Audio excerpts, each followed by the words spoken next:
Prorogation de l'état de siège dans une partie du pays. Le Sénat a adopté la loi d'habilitation au cours de la plénière de ce lundi. Dossier Ekiti BCDC, selon une enquête du journal Le Soft, les Crésus kenyan James Mwangi serait soupçonné d'avoir compromis les intérêts de l'État congolais dans le poste clé de cette banque. Bienvenue à tous et merci de nous avoir choisis pour vous informer.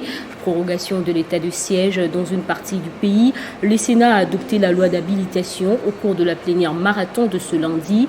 Les élus des élus étaient déterminés à en finir avec les matières prévues pour cette session de mars.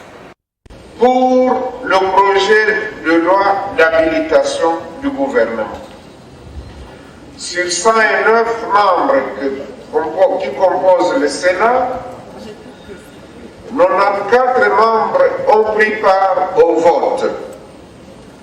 90 membres ont voté oui. Un membre a voté non. 3 membres ont voté par abstention. En conséquence, le Sénat adopte la loi d'habilitation du gouvernement.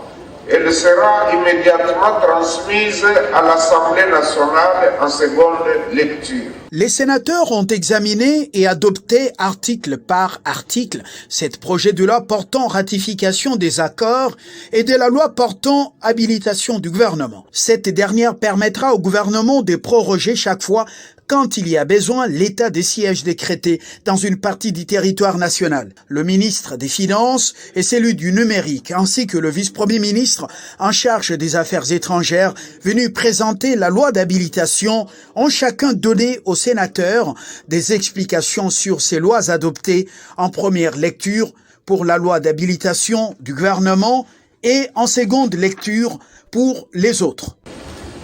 Le gouvernement peut, pour l'exécution urgente de son programme d'action, demander à l'Assemblée nationale, au Sénat, l'autorisation de prendre par ordonnance loi pendant un délai limité et sur des matières déterminées, des mesures qui sont notamment du domaine de la loi. Les sénateurs ont également adopté le projet du règlement financier du Sénat après sa présentation par la Commission économique et financière et un huis clos a été décrété pour examiner et adopter le rapport financier et administratif de cette chambre du Parlement.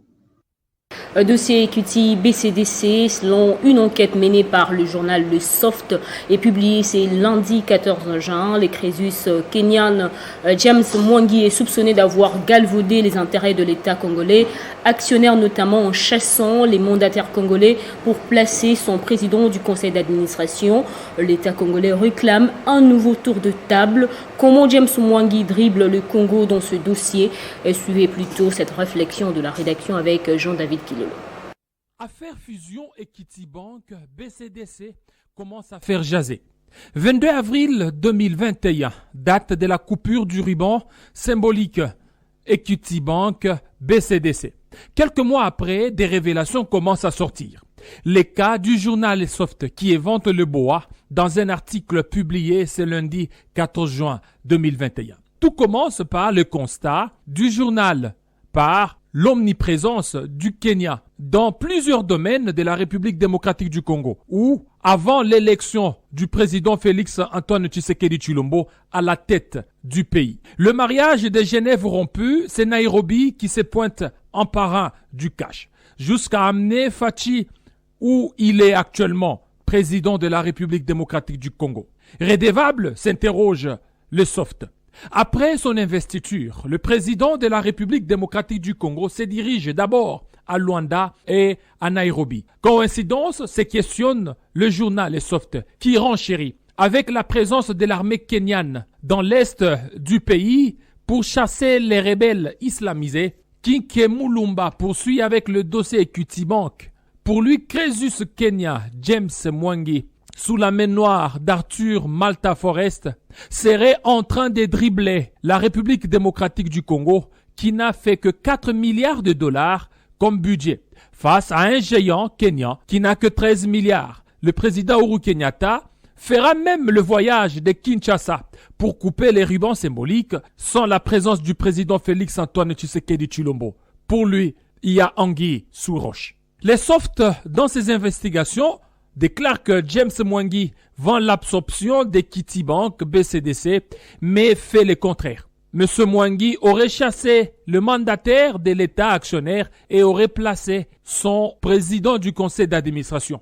L'État congolais se réveille enfin. Les grandes enquêtes du journal Les Softs International révèlent que l'État congolais insiste que floué par les artifices de James Mwangi, l'État congolais veut une renégociation de ce contrat. La prise de contrôle de la BCDC par Equity Group Holding aurait dû susciter les vétos de la Banque centrale du Congo pour prévenir tout risque systémique. Qui dit vrai dans cette affaire? C'est un débat qui reste ouvert. D'un dossier à un autre, parlons de Boukangalonzo. Cette fois-ci, les activistes de mouvements citoyens, membres de la société civile congolaise, fustigent la lettre du procureur général près la Cour constitutionnelle sur la levée des immunités du sénateur Matata Ponyo. Ils dénoncent aussi l'acharnement sur Augustin Matata et la politisation de cette affaire. Dossier Boukangalonzo, les activistes de mouvements citoyens, membres de la société civile s'en mêlent et disent non à la politisation du dossier. Ces activistes dénoncent l'omniprésence de l'inspecteur chef des services de l'IGF Jules Alinguete qui recruterait des médias pour salir l'image de Augustin Matata Ponyo et des efforts de redresser Boukangalonzo.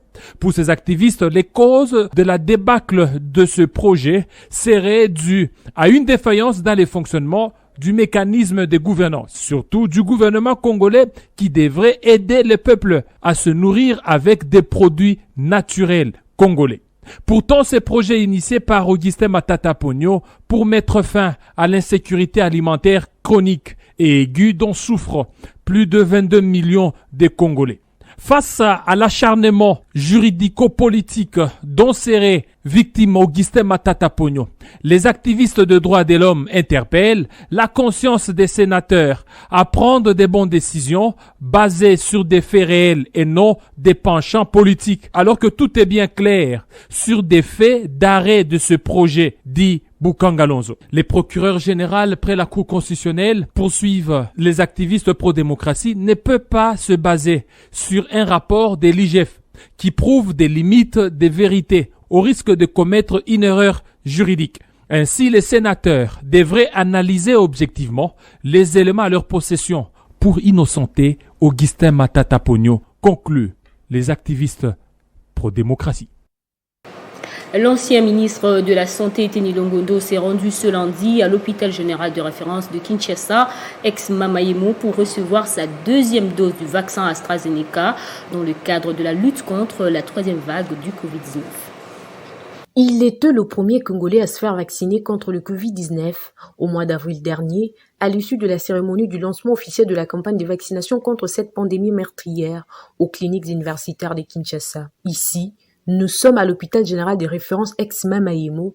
L'ancien ministre de la Santé publique, Teni Longondo, parce qu'il s'agit de lui, est venu prendre sa deuxième dose de l'AstraZeneca. Fidèle à son cher parti et au président de la République, Félix Antoine Tshisekedi Tshilombo, ce cadre de l'UDPS a démenti la rumeur qui circule sur la toile depuis un temps, selon laquelle les chefs de l'État auraient émis des doutes sur l'utilisation du vaccin AstraZeneca.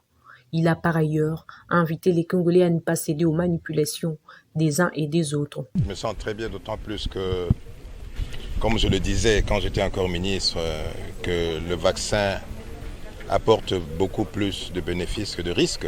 Ici, je rassure la population congolaise que je suis en vie et je n'ai même pas fait une petite fièvre, même pas de petits maux de tête. Et c'est pour aussi soutenir les efforts du chef de l'État, dont le souci est de voir la santé du peuple congolais s'améliorer et aussi soutenir mon frère, le nouveau ministre de la Santé. Il ne faudrait pas qu'on prête des intentions au chef de l'État. Le chef de l'État était clair, parce que même moi, je peux le dire aujourd'hui. Quand j'étais encore ministre, vous avez vu qu'il y avait des gens qui tweetaient contre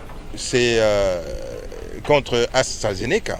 C'est ainsi que quand il a remarqué qu'il y avait des gens de mauvaise foi qui faisaient une contre-propagande par rapport à ce vaccin AstraZeneca. Par souci de faire vacciner le peuple congolais, le chef de l'État a dit voilà, on va donner d'autres choix au peuple congolais pour qu'ils puissent choisir le vaccin pour lequel ils se sentiront confortables. Eteni Longondo n'est plus membre du gouvernement, mais il continue de bénéficier du soutien de sa famille politique, qui l'a accompagné ce lundi à l'hôpital général des références, ex-Mama Emo. Restons dans ce chapitre. L'Alliance des forces démocratiques du Congo, Fédération du Moamba, a conscientisé ses cadres au respect des gestes barrières. C'était lors de son point de presse organisé pour annoncer la suspension de la tournée d'inspection dans cette fédération pour cause de la pandémie.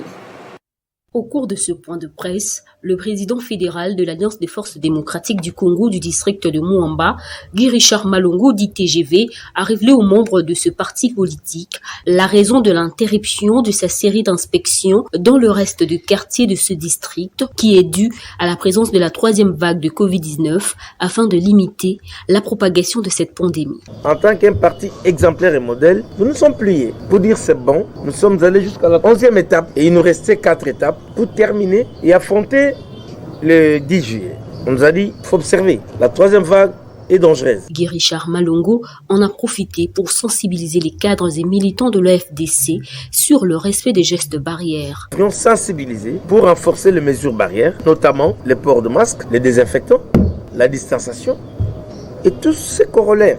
Et si nous qui sommes censés gérer, encadrer le masque, nous ne suivons pas ça, ça veut dire de soi que ceux qui nous suivent ne vont pas suivre. Pour rappel, la série des descentes du fédéral du Moamba était à sa 11e étape avant l'avènement de la troisième vague de Covid-19 et elle devrait se clôturer le 10 juillet prochain. Ce travail de terrain avec les cadres avait pour finalité de relever le parti de Modeste Bahati de ses faiblesses révélées à l'issue de l'évaluation tenue après les élections de 2018.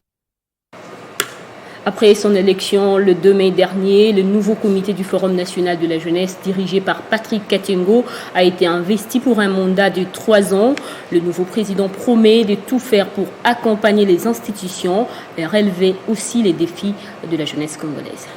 C'est sous la bénédiction du ministère de la Jeunesse que Patrick Katengo, accompagné de sa femme, est venu recevoir officiellement le pouvoir de son nouveau mandat. Divers invités, y compris des députés nationaux, dont Bernard Kayumba, tous venus valider cette élection et apporter leur soutien à la nouvelle équipe composée de 7 membres. Un coordonnateur national faisant d'office de président national, 2 adjoints, un secrétaire exécutif et son adjoint, ainsi qu'un trésorier et son adjoint, après la confirmation du bon déroulement de l'élection par le président de la commission électorale.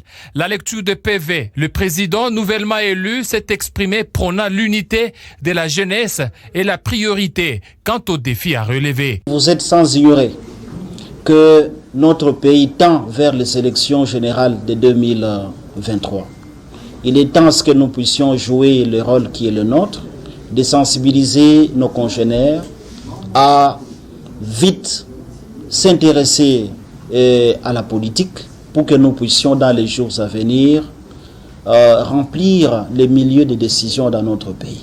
Je ne peux pas clore mon mot sans pourtant remercier son Excellence, Monsieur le Président de la République, son Excellence Antoine Félix Tshilombo Tshisekedi, qui ne ménage aucun effort pour accompagner la jeunesse dans ce pays, qui continue à faire confiance à la jeunesse de ce pays, en nous consultant chaque fois et en nous mettant au devant de nos propres responsabilités.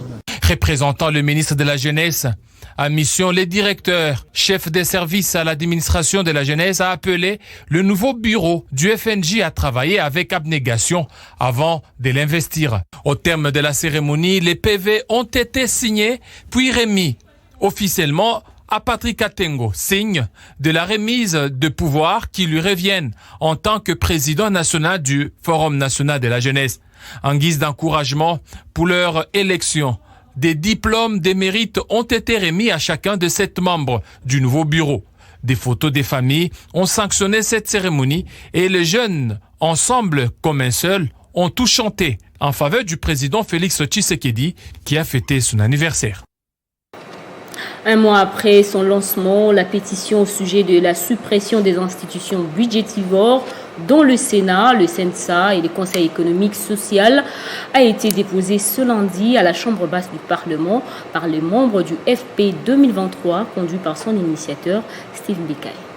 Annoncé lors de sa dernière réunion autour de ses membres, l'heure est venue pour les Fonds patriotiques 2023 de saisir de manière officielle le Parlement au sujet de la pétition pour la suppression des institutions qu'il qualifie de budgétivores, notamment le CENSA, le Conseil économique et social et le Sénat. Accompagné des cadres militants du FP 2023, Steve Mbikaï a fait montre de la volonté des Congolais au sujet de la suppression de ces institutions devant la presse. Cela après les dépôts de cette pétition. C'est une pétition qui a été initiée par le Front patriotique 2023 qui a demandé aux Congolais de la signer afin d'obtenir une révision constitutionnelle conformément à l'article 218 de la Constitution qui dit que 100 000 Congolais ont le droit de pouvoir solliciter une révision constitutionnelle. Mais nous avons dû récolter 113 751 signatures.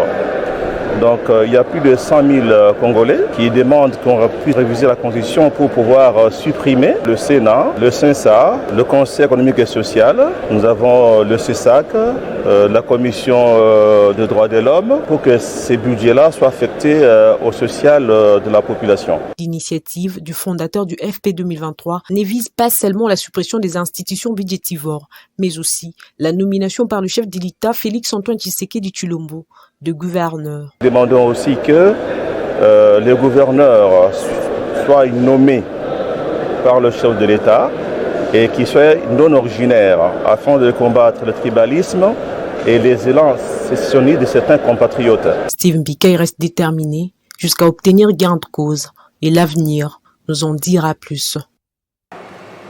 Lancement des travaux de fixation du cadre et des structures organiques du secrétariat général du ministère du numérique. Plusieurs personnalités ont pris part à cette cérémonie organisée par le ministère du numérique.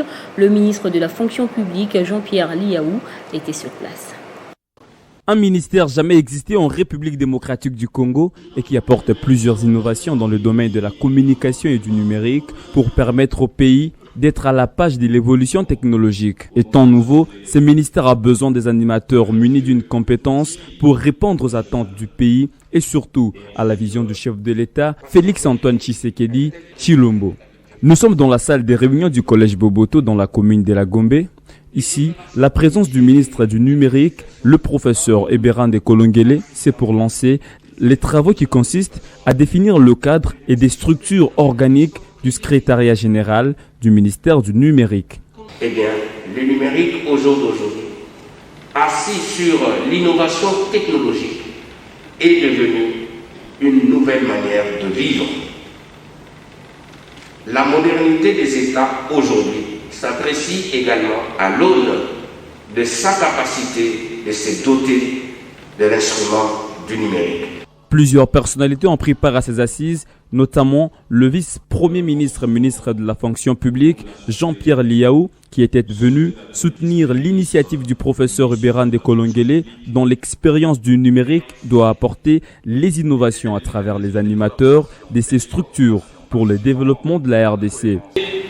À devoir féliciter Monsieur le ministre du numérique, cher professeur, qui a eu la clairvoyance et le juste flair d'en appeler à nos experts en matière de fixation des cadres organiques de services étatiques. Et Dieu sait si j'en fais trop en ajoutant qu'à l'échelle internationale cette expertise. Après ces travaux, interviendra l'installation de ce cadre et structure pour voir le ministère du numérique démarrer avec forte pression son apport au développement du grand pays, la RDC.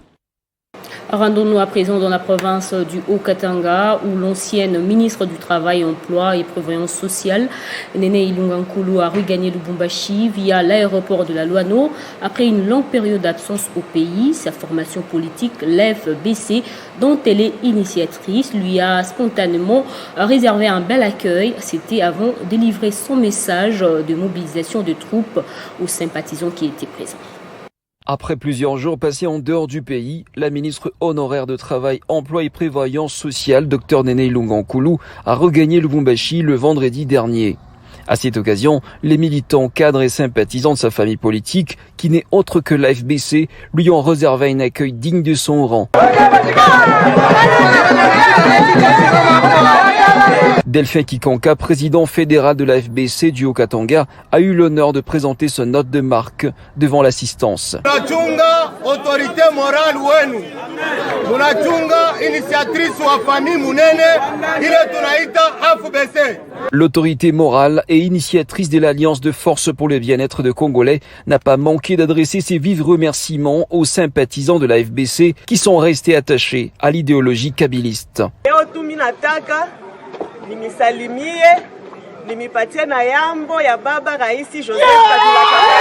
Au lendemain, avec la bénédiction de l'autorité morale de l'AFBC, Dr Néné Ilunga Nkoulou et celle de son président national, l'apôtre Christian Nombi, pour la première fois, Delphin Kikonka a jeté son dévolu dans la commune Katouba afin d'y installer le comité communal de cette formation politique qui d'ores et déjà s'impose à travers le pays.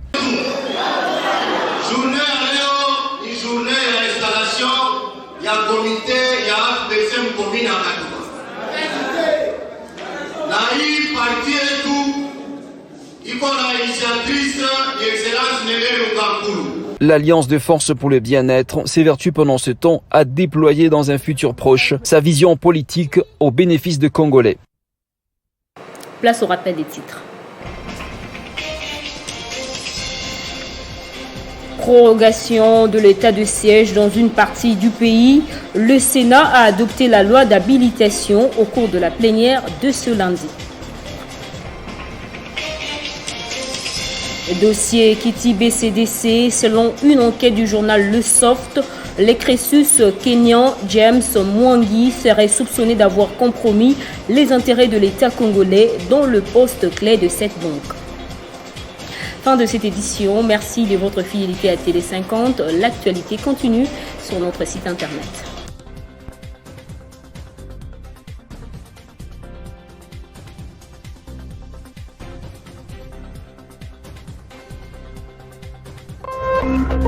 Téléchargez les infos Télé 50 sur www.tele50.cd.